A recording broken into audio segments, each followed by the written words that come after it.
have we in India gotten into a situation of internal fighting? यानी अपनों के साथ अपनों की ही लड़ाई, एक किस्म के गृह युद्ध की सी स्थिति, a kind of a civil war situation. पर क्या ऐसा संभव है?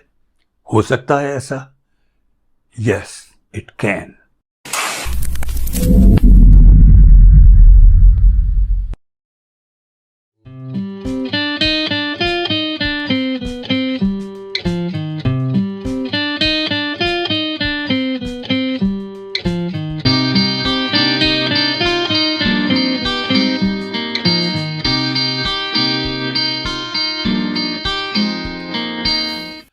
Hello, welcome to episode 53 of our program Four Fingers Formula. Intro में जैसा मैंने कहा कि there is a brewing situation of a kind of a civil war within our country. Why did I say this? इसके लिए सबसे पहले मैं एक न्यूज़पेपर की एक रिपोर्ट जो कि मिड डे की है, बड़े जो डेली पेपर्स हैं बड़े बड़े इंडियन एक्सप्रेस वगैरह उनमें भी है, लेकिन ये मेरे सामने अभी अभी आया है तो ये दिखाना चाहता हूँ. Have a look at this. The report says here, stop this brutal clamp down on basic rights in UP.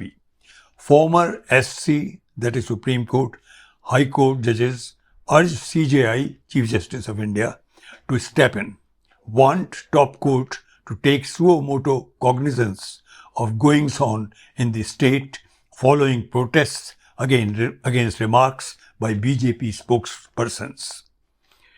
इसमें ये एक घर जिसको गिरा दिया गया है बड़ा आजकल में, उसकी तस्वीर दिखाई गई है और लिखा भी गया है आगे, videos of young men in police custody being beaten with lathis, houses of protesters being demolished without notice or any cause of action, and protesters from the minority Muslim community being chased and beaten are circulating on social media. मैंने जो intro में कहा था बहुत सोच समझ के कहा था. I feel that there is a kind of a nervous government in our country right now. I mean the union government, this government at the center. ये कहीं ना कहीं फासिज्म के से लक्षण लगते हैं. एक वीडियो दिखाना चाहूँगा जिसका ताल्लुक इस रिपोर्ट से है. ये वीडियो प्रयागराज में, दैट इज इलाहाबाद में, एक अच्छी खासी इमारत को गिरा देने का वीडियो है. उसमें साथ में उस घर के जो रहने वाले थे, जो मालिक थे, उनकी बेटी का इंटरव्यू भी है, क्योंकि ये जो घर गिराया गया है ये एक मुस्लिम लीडर थे, कोई दंगाई नहीं थे. उन्होंने एक डेमोन्स्ट्रेशन जो कि मुसलमानों ने किया था in response to what our two leaders from the majority community, Nupur Sharma और नवीन जिंदल ने जो पैगंबर साहब के लिए जो शब्द कह दिए थे जिससे पूरी दुनिया से भर्त्सना हुई, बहुत क्रिटिसाइज किया गया हमारे भारत को, और उसके संबंध में मुसलमानों को जो कि बहुत अपने पैगंबर के बारे में बहुत सेंसिटिव रहते हैं, उन्होंने कई जगह डेमोन्स्ट्रेशंस किए. तो यूपी में जो योगी साहब की सरकार है, उन्होंने तो खुल के कहा हुआ है कि कोई अगर ज़रा भी डेमोन्स्ट्रेशंस वगैरह इस तरह की हरकतें करेगा तो हम उनके घर गिरा देंगे. और एक घर गिरा दिया गया, एक ही नहीं और भी घर गिराए गए. तो पहला वीडियो उसके बारे में है जिसमें जावेद अहमद साहब के घर को गिराया गया है और उनकी बेटी आफरीन फातिमा के साउंड बाइट्स हैं, उनके इंटरव्यू के टुकड़े हैं उसमें. वो ज़रा पहले देख लीजिए, फिर हम बात करेंगे आगे.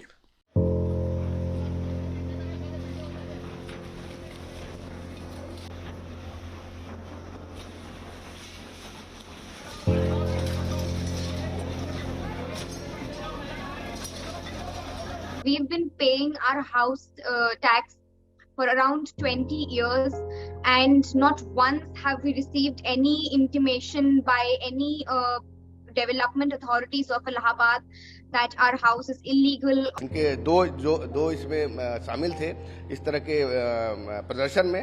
उनकी 2 अवैध प्रॉपर्टी पाई गई थी, बिना नक्शे के मकान बनाना पाया गया था। उसमें नगर निगम और पुलिस प्रशासन की संयुक्त टीम ने उसको भी बुलडोज किया है। इन पे हम एनएसए की भी कार्रवाई करेंगे। लगातार इसमें जो भी शामिल हैं हम उन पे कार्रवाई हमारी जारी है। They pasted a notice of sorts and which read that they would be demolishing our house the next morning at 11 a.m. and we should leave our house by then.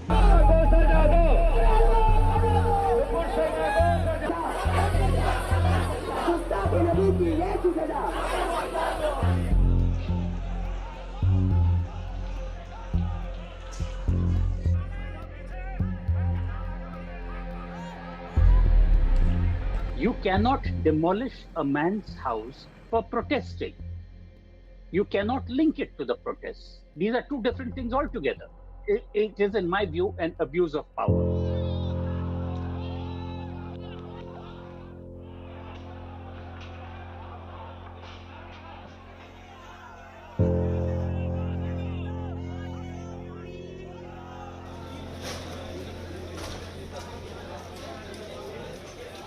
ये 2 मिनट का जो वीडियो है जिसमें घर को गिराए जाने की बात कही गई और किस तरह से उन्हें एक दिन पहले, बल्कि पिछले 1 दिन पहले वाली रात को एक नोटिस लगा दिया गया म्यूनिसिपैलिटी की तरफ से और घर को सुबह आकर के गिरा दिया। गिराने का काम शुरू हो गया और जब गिराने के लिए बुलडोजर्स लाए गए तो उस वक्त जब पुलिस वालों से पूछा ये क्या हो रहा है, क्यों गिरा रहे हैं, तो बड़ी बेशर्मी के साथ उन्होंने कहा हम थोड़ी गिरा रहे हैं, ये तो म्यूनिसिपैलिटी गिरा रही है, ये तो गैर कानूनी जो बात हुई है वो म्यूनिसिपैलिटी एक्शन ले रही है।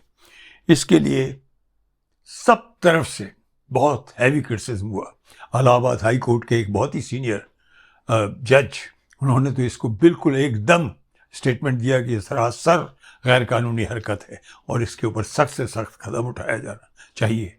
और कदम तो उठाए नहीं गए, लेकिन जब 2 दिन हो गए और कोई कदम नहीं उठाए गए तो एक जो पहले फॉर्मर सिविल जजेस थे सुप्रीम कोर्ट के और कई हाई कोर्ट के जो चीफ जस्टिस थे और बहुत सीनियर बहुत सारे लॉयर्स ने मिलके एक appeal chief justice of India को भेजी, जिसका जिक्र मैंने अभी किया।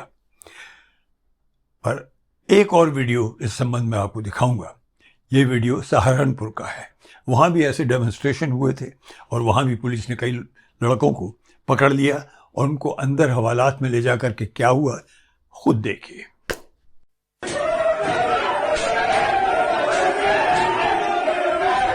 ये वीडियो बीजेपी के विधायक और योगी के खास कहे जाने वाले शलभ मणि त्रिपाठी ने ट्वीट किया। कैप्शन दिया रिटर्न गिफ्ट। जब इस वीडियो में पुलिस का अमानवीय चेहरा सामने आया तो पुलिस साफ मुकर गई। हमें जानकारी मिली कि ये वीडियो सहारनपुर का है।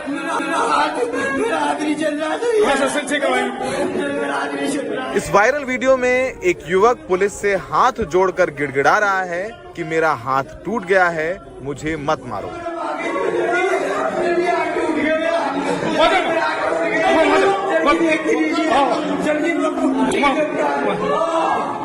लेकिन पुलिस वाले का डंडा नहीं रुकता। ये वीडियो और इससे पहले वाला वीडियो, ये दोनों वीडियो अपनी कहानी खुद बयान करते हैं। ये जो हालात हैं ये बहुत खतरनाक हालात हैं। ये एक उबाल है और इस उबाल को अगर अच्छी तरह से कंटेन नहीं किया गया, इसकी गर्मी को शांत नहीं किया गया तो इसके परिणाम बहुत खतरनाक हो सकते हैं। और अक्सर जो हमारे रूलर्स हैं एक बहुत बड़ी गलती कर बैठते हैं। उनको ये कहीं गलतफहमी हो जाती है कि वो कुछ भी ठीक कर लेंगे, कोई प्रॉब्लम नहीं है, डंडा घुमाना है, डंडा सब ठीक कर देगा। ऐसा नहीं होता। और कभी भी एक जो अंदर की आग है उसको अंदर ही अंदर सुलगते रहने देना नहीं चाहिए। ये बड़े बड़े लोगों ने बताया है, पर हिंदुस्तान में वही हो रहा है। लोगों को ये गलतफहमी हो चुकी है कि आग तो ठंडी हो गई, हमारे डंडे ने सबको ठीक कर दिया। ये सही नहीं है। These are the dangerous symptoms moving towards naked fascism, and this is the kind of thing which brings division. I know, हम सब जानते हैं कि हमारे जो सत्तारूढ़ पार्टी है इसी चीज़ को कैपिटलाइज भी कर रही है कि किसी तरह से ये डिवीज़न होगा अगर तो हम पावर में फिर आ सकेंगे सिर्फ हिंदुओं के वोट्स पर। लेकिन इसका एहसास कुछ बड़े स्तर पर हो भी गया है। मैंने पिछले वीडियो में जो आरएसएस के मुखिया हैं, उसके जो प्रेसिडेंट हैं मोहन भागवत साहब, उनका भी मैंने एक वीडियो आपको बताया था, क्योंकि शायद उन्हें ये अंदाज हो गया है ये स्थिति ठीक नहीं है, ख़तरनाक है, और उन्होंने चेतावनी दी अपने हिंदुओं को ही कि हमें हर जगह हर बात पे शिवलिंग नहीं ढूंढना चाहिए। ज्ञानव्यापी मॉस्क का भी उन्होंने, ज्ञानव्यापी जो मस्जिद है बनारस में, उसका भी जिक्र उन्होंने किया। ये जो घटनाएं हो रही हैं ये सिर्फ यहीं इंडिया में नोटिस नहीं हो रही हैं, यहीं का इंटेलिजेंस या यहीं का जो सिविल वर्ग है, जो लिबरल वर्ग है, सिर्फ वही इससे नाराज़ नहीं है, दुनिया भर में ये चीज़ नोटिस हो रही है और इसकी बहुत भर्त्सना हो रही है, इसको बहुत हेविली क्रिटिसाइज़ किया जा रहा है। इसके दुष्परिणाम बड़े लंबे और बड़े गहरे होंगे। इसका असर इनवेरिएबली हमारी इकोनॉमी पर पड़ेगा। We should be tending to the serious problems of my country, the price rise, the instability, the China attacking, making home at our borders। वहाँ पे उन्होंने पूरी अपने तंबू गाड़ दिए हैं, इमारतें बना ली हैं, उनको उखाड़ना चाहिए।